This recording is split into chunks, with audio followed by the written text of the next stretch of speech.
Hello African Queen Mo family and friends and visitors to my channel. You're very welcome to my show. Well, today I wanted to talk about the kinds of things that we in the diaspora are going through. I know a lot of people always look at people who are living outside of Africa or outside of their home country and envy them. You envy our lifestyle. You think that we're living the life. You know, this is it. This is the place to be. And you're all looking forward to living here. Well, yeah. It does have its advantages, and I've talked about them in some of my past videos.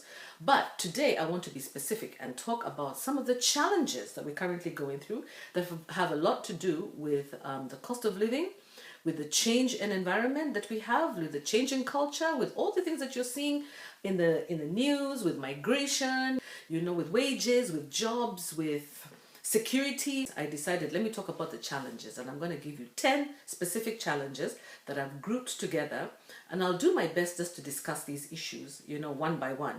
These might be important or interesting to those people who are willing to come here, or those people who are already here, that everything is not just a bed of rose petals. Rose petals come with the roses, the rose thorn, the stem, the thorns and everything, yeah? So these are some of the thorny things that we have to go through when we're living in these countries. Okay guys, so let's get on with it. So basically there are 10 categories, okay?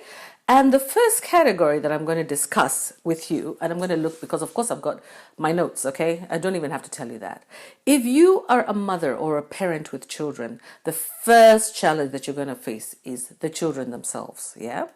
You know that we love children. I am a stepmom. I've got 2 young children here who are between the ages of 11 and 12 years old, yeah?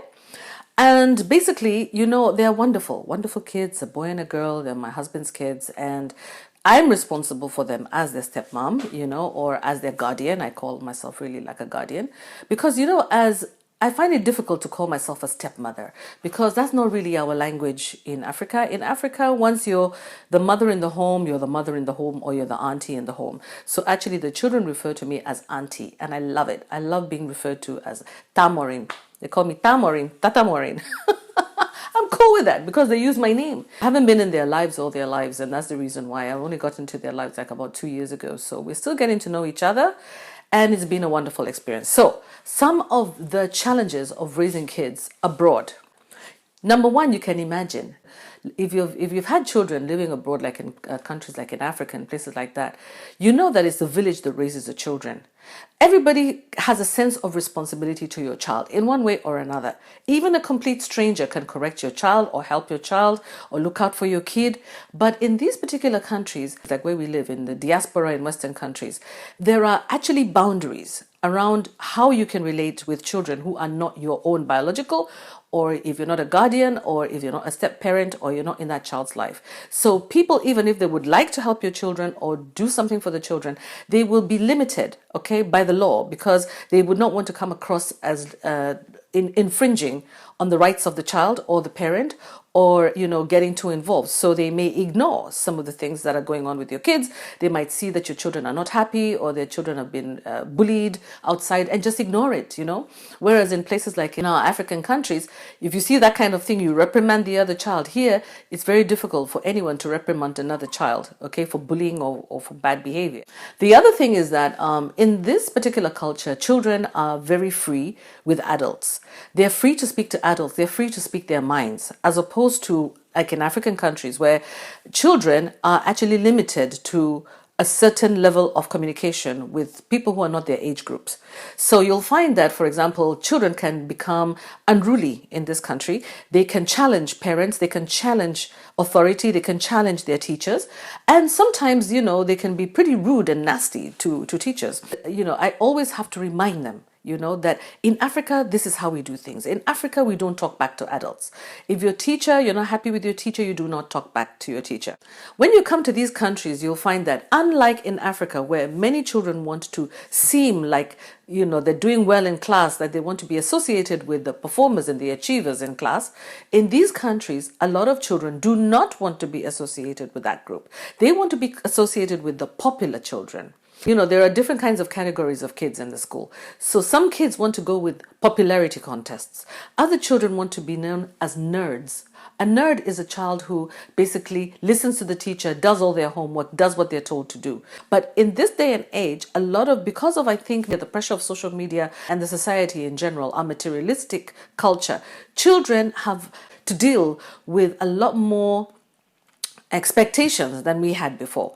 So how they look is important to them, what they wear, what they dress like, even if they're wearing uniform, how they look in their uniform, whether they are popular, whether they can challenge teachers. If you happen to be the kind of child who can challenge a teacher, a child who can stand up for your rights or decide to not go to class and challenge authority, you will become popular with a certain group of kids. And for those children who have a difficult time fitting into the school system, they will find their niche. And especially if children are struggling in class, they will probably go into the popularity contest. So you'll find that some kids will want to have a specific hairstyle to look better, to look cool, to look chic. And then the other kids, very smart, and they are called nerds. And these nerds, are supposed to be the goody two-shoes, and they're not necessarily the popular ones. So you have to be very careful to try to help your child to navigate and to balance and to find their niche, and to teach them the importance of, yes, it's okay to be popular, but it's also important to finish your schoolwork. It's important to be also good to your teacher. It's good to be polite. In some cases, it's difficult I've noticed with our children, for example, our little girl, she finds that sometimes she doesn't quite understand, that she feels that there's a dichotomy, that you cannot be popular in the class and at the same time also be obedient to your teachers. That just doesn't work. If you want to be popular in the class, then you have to be disobedient. You have to be challenging to your teachers. You have to be, just a rebel. Literally, and that can be really, really difficult for you as a parent from Africa, because you're like, what are we talking about? Every single day you'll find the child comes home from school with a very interesting story. And most of the stories are not good stories. Maybe the stories about this child was bullied, or I skipped class, or I did this. And you're like, I came all this way to Europe to bring you to school so that you can skive class and come and brag about it. So that you're going to be in the popularity? This is not going to work with me. So what I tend to do with that is that I show her that if you want to talk to me about positive things, good things you've done in the class. Okay, tell me about these other issues and I'll tell you how to handle it. You'll find like there's pressure even from her peers and from older children to fall into the category of the popular child, especially if a child is a good-looking kid, and if you fit the standards of beauty, okay, you're tall, you're pretty, you have all the features, then you will be pushed to try to be in the popular group, which means that most likely you may suffer in terms of your performance in class, that you'll find that the children, have difficulty trying to have that balance. In other cases, like for example with the boy, you'll find the popularity will be sought with football, with extracurricular activities, and not necessarily with schoolwork.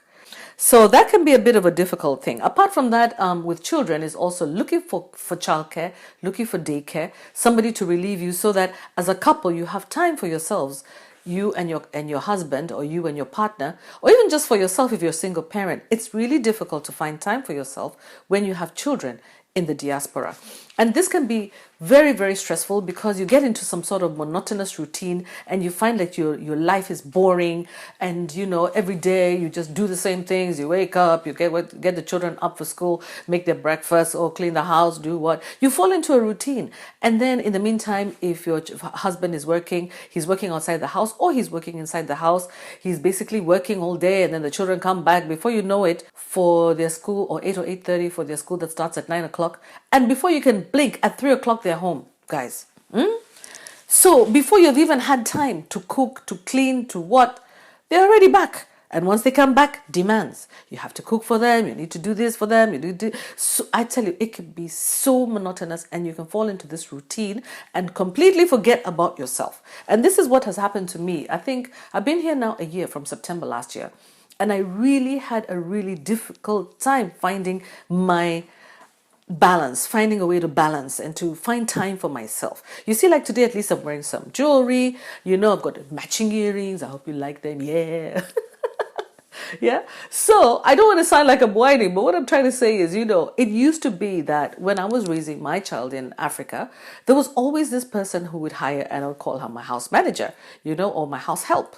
This house help was everything to me, everything. She would be the one who would be organizing the house, cleaning the dishes, organizing the uniforms. And all I had to do was deal with the child himself. Okay, even and sometimes I would have some time off.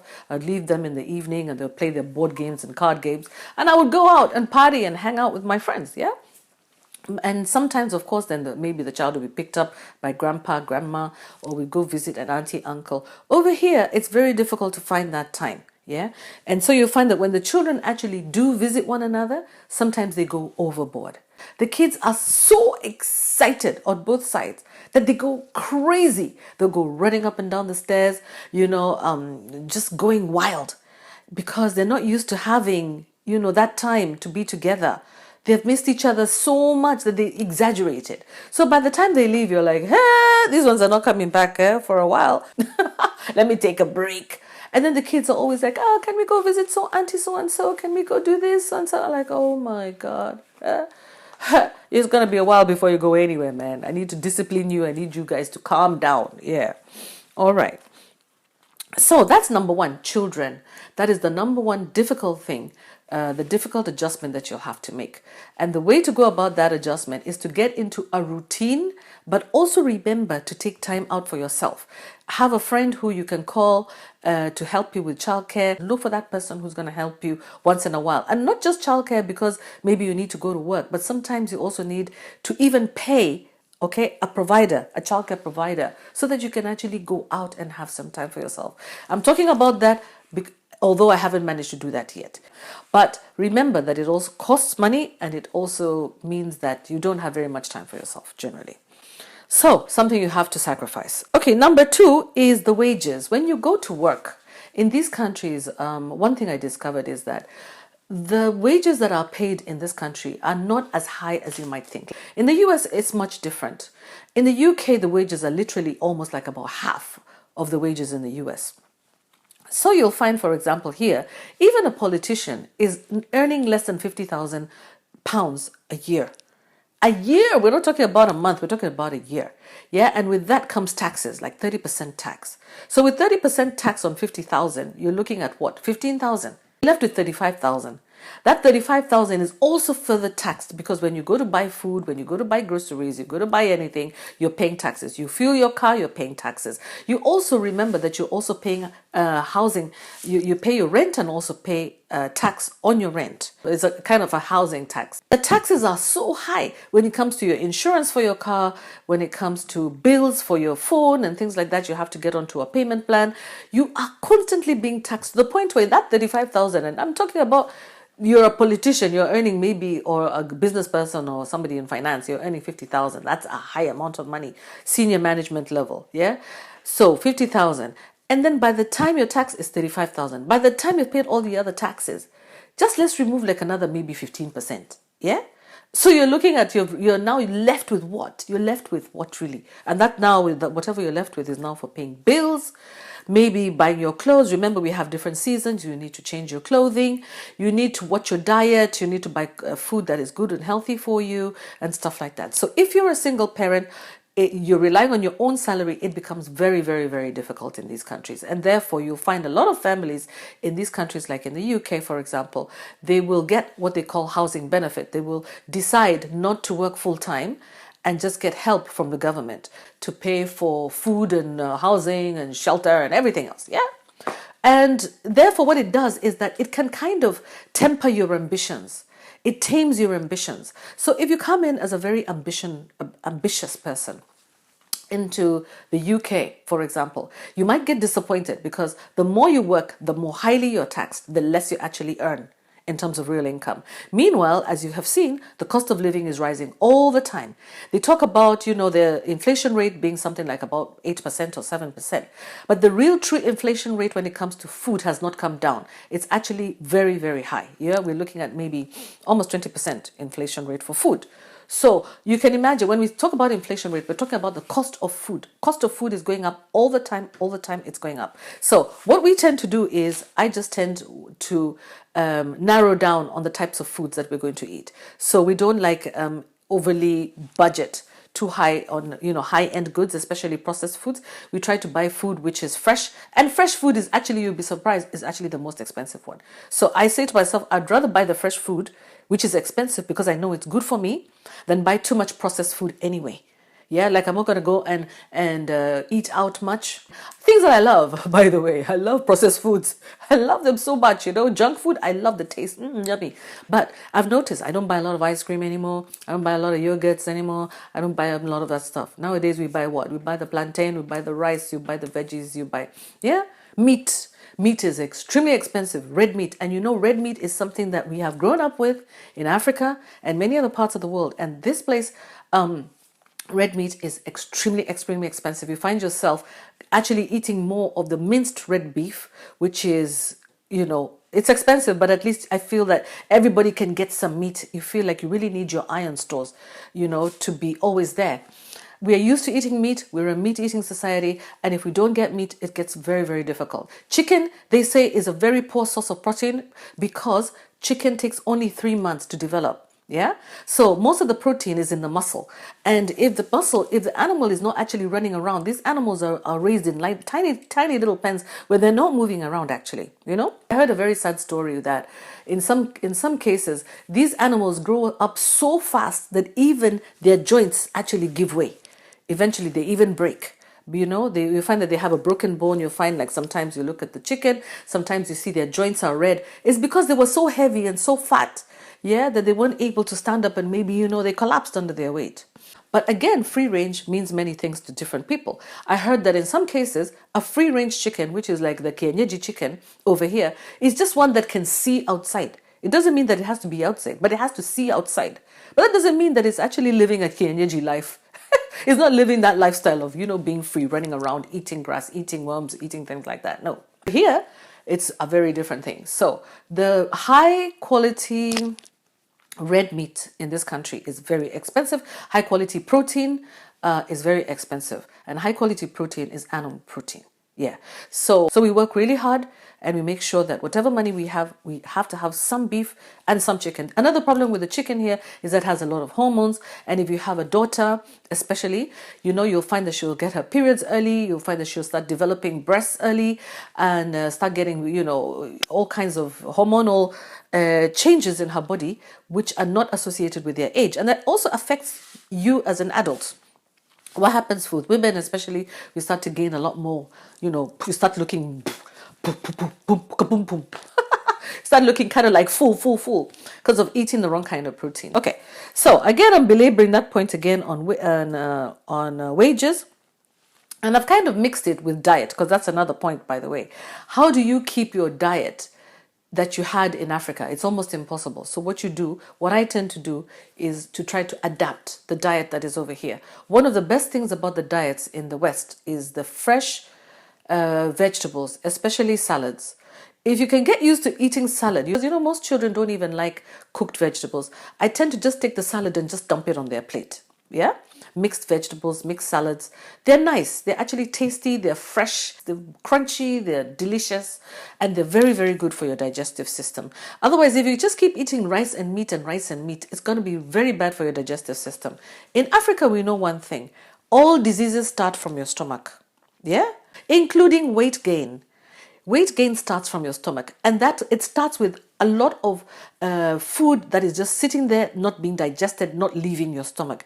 You need to have a very healthy digestive system, that gets rid of rubbish very efficiently, gets rid, like a broom, goes in there and sweeps everything out, leaving nothing else. So salads, I can't belabor the point anymore. Salads are very, very important. In Africa, we eat them. We eat kachumbari, which is basically onions and tomatoes, and sometimes some people put some red pepper and some chilies and mix it together. That's okay, you can have that. Make sure that you always have carrots in your diet because you need the vitamin A to see well, because we're always on our computers, always on phone booths, so our eyesight can be affected. You need to make sure that you're eating foods that are rich in vitamin A and carotene, which are the orange vegetables like carrots, And in Africa, it's things like mangoes and green leafy vegetables, very important, okay? Yeah. So I've combined two things, so those are three things. So we talked about the children, we talked about the wages, and we talked about the diet, okay? Now, let's talk about the weather. Woo! The weather is another story. What? One day, first of all, this Welsh weather. UK, they say the weather is kind of like schizophrenic. You can't really tell. And I think it's all over the world. I'm hearing right now, at the moment, like in my country, Kenya, my sister's been complaining that it's been so hot and they're waiting for El Nino to happen. They've been promised El Nino and it's not here. Over here where we are in the UK, we've also been promised that heat. We've been waiting for this heat. We just get this like 1 day, 2 days of heat. Everybody goes crazy. All the racing cars come out. People's nice cars, with the open hoods come out, People are driving them. They're wearing shorts. Women are walking around with their buggies with the children. And you can just see how everybody's happy. You can tell when it's a warm day because there's a lot of black people and people of color walking around. It just goes to show how much we fear the cold over here, yeah? You see, everybody's out. Everybody's happy. Everybody's smiling. People are, brought out their nice cars from their garages and they're driving. But it's only 1 day. 1 day. Maximum 2 days. And after that, bang! It's pouring, it's raining, and it's cold. Yeah? So you don't even know what to wear sometimes. You can go out in the morning, it's sunny, and by the time it's mid-morning, it is freezing and windy.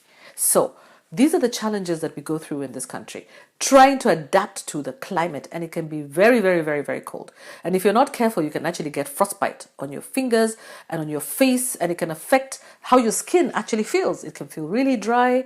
Like for me, especially once you get to a certain age, yeah, now already we face problems with, for example, if you're in menopause, you're over 50, or even if you're a teenager, you're going through that, yeah. And then on top of that, you have the weather.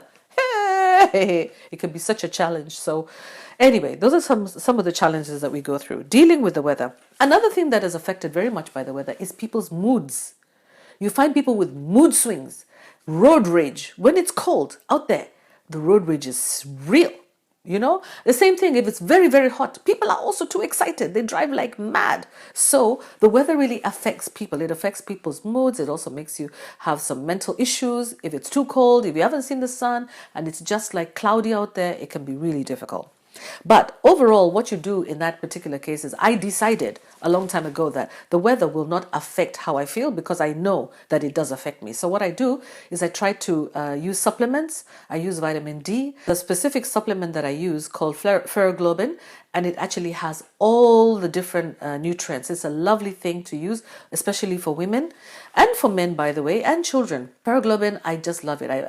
I'm not like a pharmacist. I'm not a nutritionist. Well, somehow a bit of nutrition, yeah. But it's a wonderful balance thing. And for people who need, your iron stores, especially for iron stores, especially if you're not eating enough meat or enough protein, yeah. Okay, what else do we go through over here? Time. Closely related to the weather is time, yeah. When you come to these countries, people are very time conscious. Very, very time conscious. If you are late by a minute or 2 minutes, people take offense to that. Yeah. And one of the things that I've had a really difficult time with is keeping time. Keeping time. I don't know why, what happened, but it's not easy for me to keep time. I'll always be late like 5 minutes. I swear that I'm going to be there on time. And then I'm never there on time. Yeah. But I've tried. I think I've improved quite a bit from being in this country. I've really improved a lot. And I've also, because of the way I work, that the job that I do send people out who do know how to keep time. I think the more that you've lived in this country, the more that you work and you're employed, the more that you become used to going on time to the office or going on time to your job. Please keep that up. It's a wonderful thing to do. Yeah, just keep time. For me, I used to be kind of like responsible for my own time. So I had different times. I used to wake up in Africa. I used to wake up like about 5 o'clock in the morning, get my breakfast in. By 5:30 or 6 o'clock, I'm sitting down and working. By the time it's about 10 o'clock, I go to the gym or I go to the swimming pool, swim. And then I come back at about maybe 11 o'clock, have a snack. And then I sit down again from 12 o'clock until maybe 2 o'clock. And then I have lunch. And then after lunch, about 2 o'clock, maybe from 3 o'clock, maybe to 4 o'clock, I wind up. And by 3 or 4 o'clock, I am done. I am done and I'm off. And I take off and I change and now I do other things. Maybe I can go to the hair salon, do my hair, maybe do my nails. So you see, the thing is, when you have been self-employed for a long time, it becomes more difficult, to get into this time thing. We're paying attention to time, but it's very important to keep time as much as you can. The younger you are, the more disciplined you are with time, the better for you. And waking up early really helps. For many of us who are early risers, early birds, the brain is actually so fresh early in the morning. It's a time that you can do so much and there's less activity outside and less distractions. So I would encourage a lot of you guys to get up early in the morning, to set up your clock, set up your alarm, wake up in the morning very early. Yeah. Do what you have to do, especially like for us guys Africans who are in this country now. Early in the morning when everybody is asleep is a good time to wash the house. Wash the house, clean up, freshen up, do the cooking, do whatever you need to do.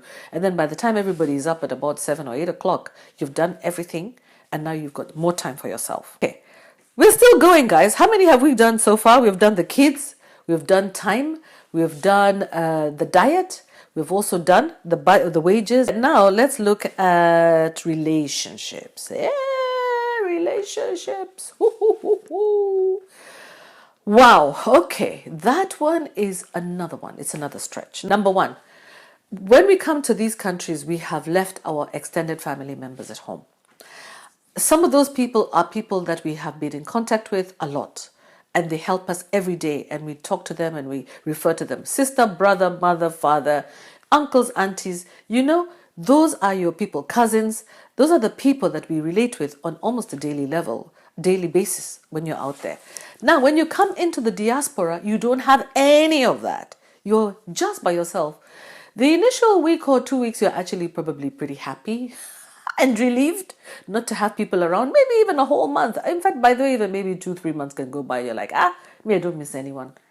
But by the second month, third month, to be honest, by the time you're hitting 6 months here in this country and you haven't seen your mother, cousin, uncle, brother, sister, even if you're talking on the phone, I tell you the loneliness that can set in, the anxiety that you feel.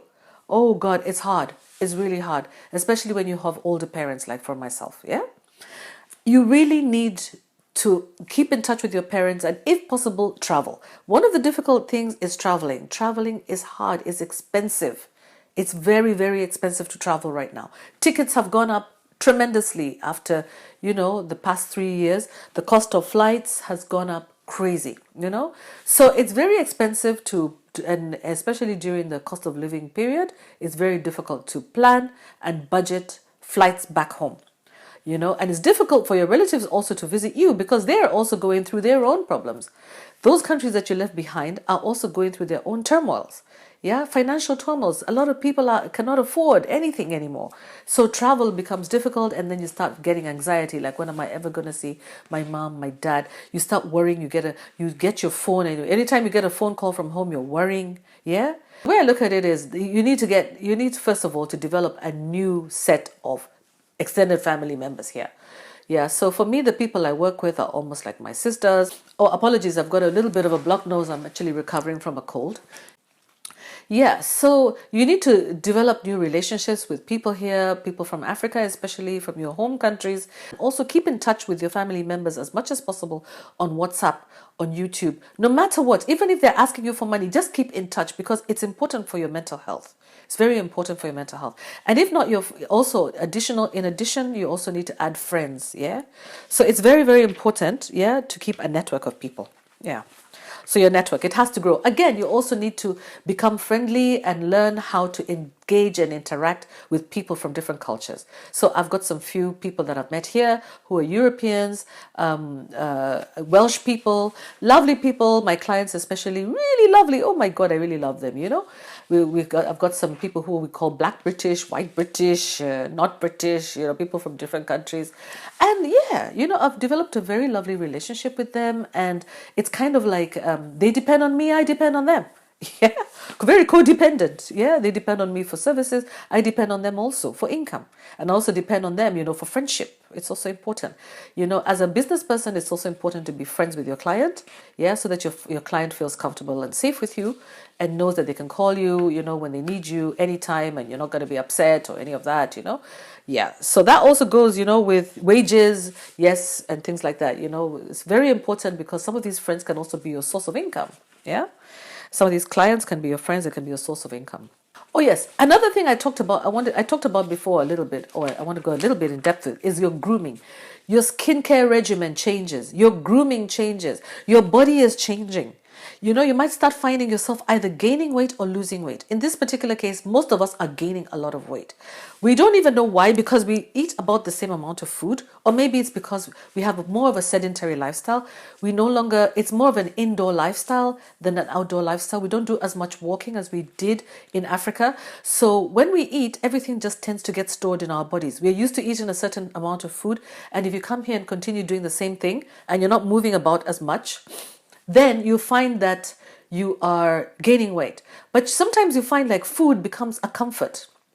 So you do comfort eating. You're enjoying the taste. Your taste buds are being, your taste buds are being excited by different tastes. Salty foods, sweet foods, tarty foods, different types of things. You're experimenting with it. There's a lot of food. Food is much cheaper here in many ways. Yeah, so it's accessible, it's cheap, it's available. The cookies, the ice creams, the chips, the things, that are available. It's available, yeah. Even the regular good quality food, meat, rice.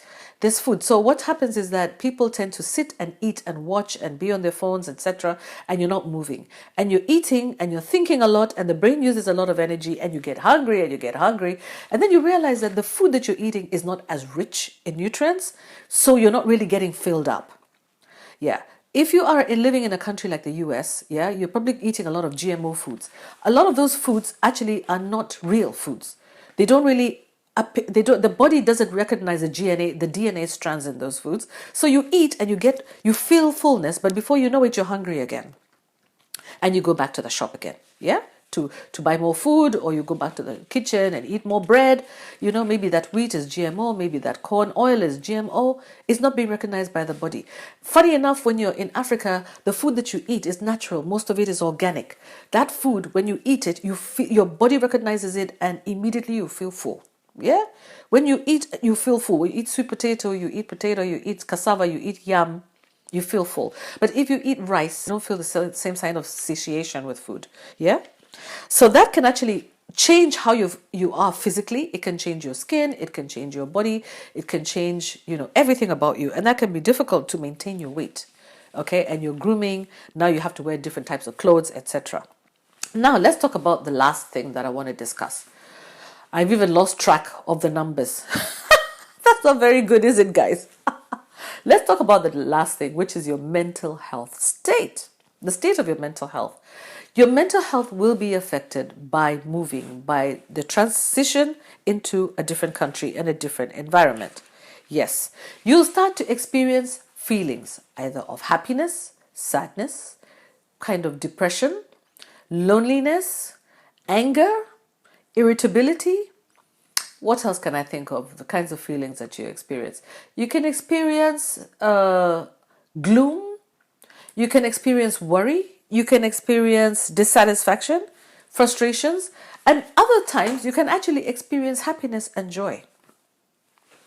Now, mental health is an issue in this country, not just for us as Africans and not just for migrants or people who have come immigrants into the country. Many people are taking mental health medications. The reason being that there's been a breakdown in the societal structures, okay? That making friends is very difficult. Once I went to the library, and the library is used to present many services. For example, there could be a cancer awareness week at the library, and so there'll be somebody there talking about, gastrointestinal cancers and things like that. And they have some information for you and information about where to access services and support and things like that. Again, the libraries are also used, for example, as because the NHS, the National Health Service, is overstretched and overwhelmed, you might actually have to go for your appointment at the library, who will maybe give you a bit of counseling about, I've seen elderly people come there, having some sort of medical consultation with somebody at the library. I've also seen, on the other hand, when it comes to mental health, a young man and said, I don't have any friends. He's actually young. He's like maybe 21, 22. I don't have friends. I'm alone. I'm lonely. So you have a mental health, support worker there, or somebody from the community, maybe social services is there, and this lady will pinpoint services that are available and opportunities for this person to engage in the community. I remember listening, kind of like overhearing. I was working on the computer, but I was overhearing the discussion, and I decided to listen in a little bit because it was important for me to understand what kind of mental health challenges young people are facing in these countries. This young man was lonely. He said he had not talked to anybody for, I think, 2 weeks. He's living at home, so he doesn't work. I think he's just at home. He doesn't talk to anyone. He doesn't have friends. He's lonely. Basically loneliness. And the loneliness was making him go crazy. Yeah? I was saying to myself, my God, this is actually happening also in Africa, unfortunately. Because if you are on Facebook or on any of the social media platforms, you'll find that there are very many young people who are facing the same problem. They're always on their phones talking to people. They have access to communication that we never even had. But they're the loneliest generation. Yeah? If you are feeling that loneliness and you're always on your phone, it means that more of the same is not going to help you. Yeah, you need to actually find a way to engage yourself either with the community or get on the phone and talk to someone. Reach out to people, asking for support, asking for someone who you can talk to, because talking to somebody else, you take their energy and it actually fills you up. Even on the phone, it can help you. Because like for me, I get a lot of energy from talking to my sister, talking to my friends, even talking to my husband, talking to the children, as crazy as they are. Yeah. It's all energy. Even having an animal, a pet, is very good. If you have a mental health problem, I think it's good for you maybe to invest even in a pet. We decided with my husband that it is important for the children especially to have pets. Why? Because it helps them with their mental health. It also helps them to learn responsibility. It also gives them, something, to cuddle, to feel close to. The same thing, pets actually, they talk about when a cat purrs and goes brrr, brrr, brrr. It's calming. It's a good thing. If you're not allergic to cats, I would recommend that you have a cat or a kitten. If you can have a little dog, that's also nice. And if you can't have these animals, if you can go to, let's say, the pet store, you can have a fish tank in the house. Animals generally, they add beauty and they add life. They help you to fixate away from yourself.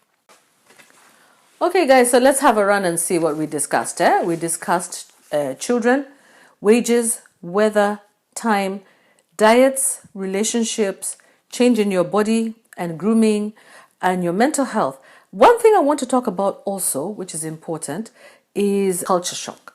Culture shock is an issue. When you come to these countries, even if you keep going and coming, even if you've lived here a long time, you'll always be shocked by culture. Let me give you a very good example.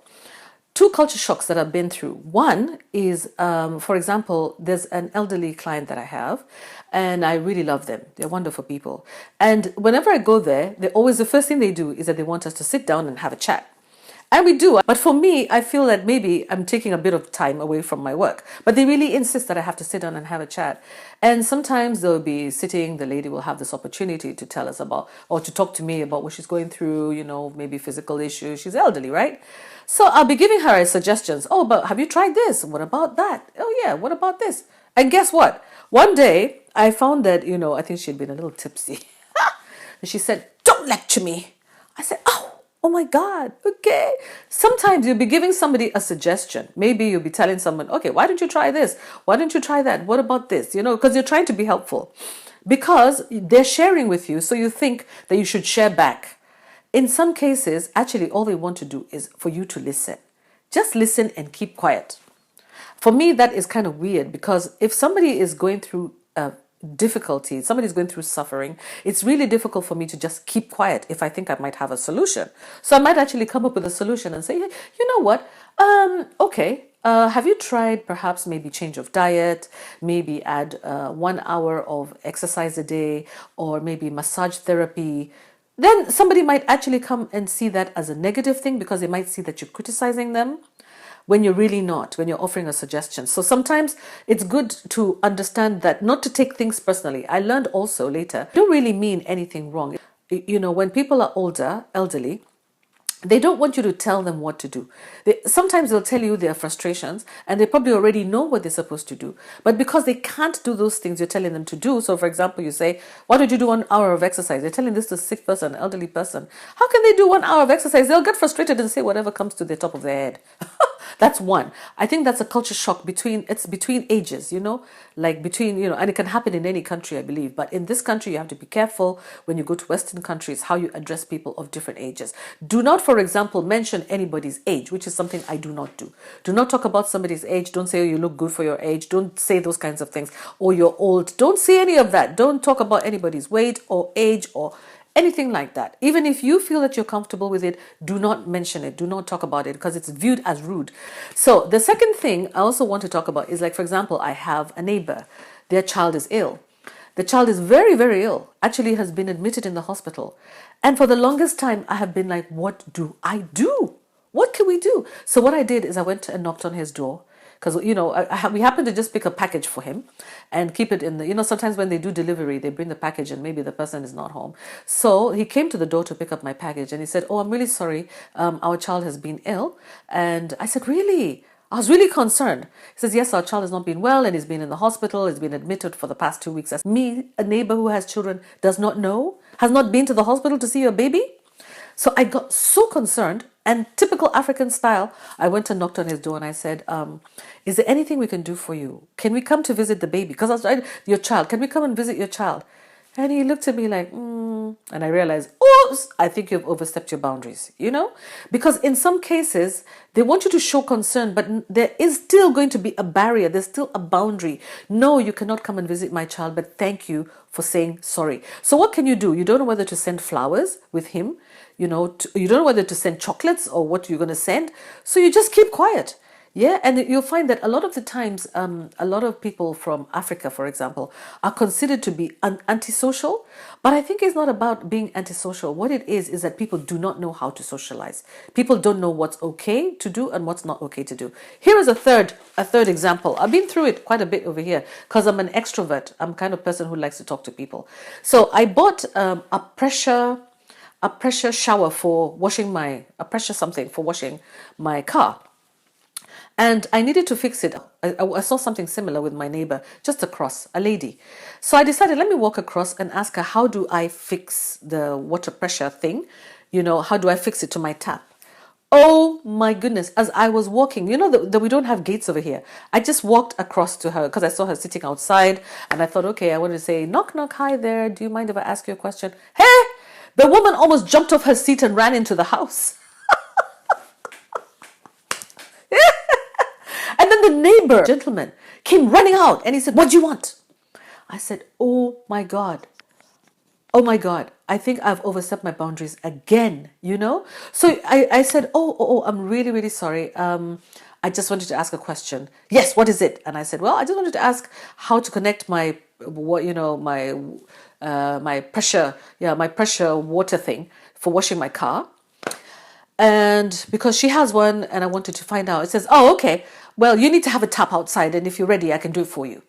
So I was like, okay, no problem. So the neighbor was very hostile, even the way he responded to me. They noticed that I was so shocked. I said, okay, guys, sorry, apologies. And I walked back. And I think after that, they started to watch me and they started to wave at me slowly. And eventually now, I think they're comfortable now. Now they're like, hey, how are you? Are you okay? Yeah, but the initial contact was so hostile and frightening that I'm a bit nervous about how to approach neighbors and what to say, what not to say, whether to approach or not. People consider, even if there are no gates, people consider their space around their compounds to be literally, you know, it is their space. Do not come anywhere near, even to ask a question. Do not. You can probably send a letter with the postman. And it's not everybody, by the way, because there'll be some people, of course, who will come and say hi. But majority of the people who are in Western countries, do not go knocking on their doors. Do not even call out to them. Do not even stop your car in front of their yard and talk to them. Don't. Yeah? Because you might end up having yourself in trouble. So I found out that, culture shock is one of the things that you'll find. Another culture shock, which is positive though, positive culture shock, is that, for example, you'll find that in these particular countries, they take the position of the underdog very seriously. The woman, children, animals, all these are protected, so I like that. That is a very good positive culture shock, because in many times in my country, for example, in Africa, I want to say that a lot of the times that you'll find that women can be subjected to a lot of negativity. Same thing with children, same thing with animals. We can subject that. The current society tends to trod on these groups. Not the original traditional African society that we lost, but the current culture that we have right now is actually about oppressing those who don't have, oppressing the underdog, oppressing the people who earn less, oppressing those who have less power, oppressing animals who cannot speak for themselves, and children and things like that. In this country, the best culture shock that I experience is that women have a voice. People, who don't have access, for example, refugees, people like that, as much as they talk about migrants and migration, is because they really elevate them. They elevate their needs a lot. And to me, that's a positive thing, actually. Because in Africa, we know that if you treat a stranger well, that is a gift unto yourself. Yeah, and I think, that's about it for today, guys. I hope you enjoyed our discussion. Yeah, I really enjoyed talking about this. It's my first time to try to encapsulate information like this, especially stuff that is not researched out there. Yeah, but, just to have a general discussion about some of the challenges that we go through in the West. But what is my conclusion? My conclusion is that despite the challenges, it is still worthwhile to experience life in a different culture. Whether you're a Westerner going to work and live in Africa, or live in South America or India, or whether you're an African coming to live in Western countries, wherever you are, it is good to travel. It is good to experience other cultures, because it enriches you and gives you a greater perspectives on many things. So, despite all those challenges that we're going through, we'll navigate them one by one. Like, for example, what am I doing about the children? What am I doing about time? What am I doing about, my diet, exercise, grooming, mental health? There are so many issues that we face. But generally, this is what we go through. And therefore, be kind to us who are out in the diaspora. Understand that we sometimes may get overwhelmed. We may be appearing to be antisocial, but that's not the case, actually. Yeah? It's just that we're just probably, overwhelmed and, trying to navigate our environments. So with that, guys, those of you who are in diaspora, take care of yourselves. Let's be kind to ourselves. Let's be kind to one another. Reach out. Let's be friends. And that's all for now. Thank you very much for listening. Remember to subscribe, like, and share, guys. To-do. Bye-bye.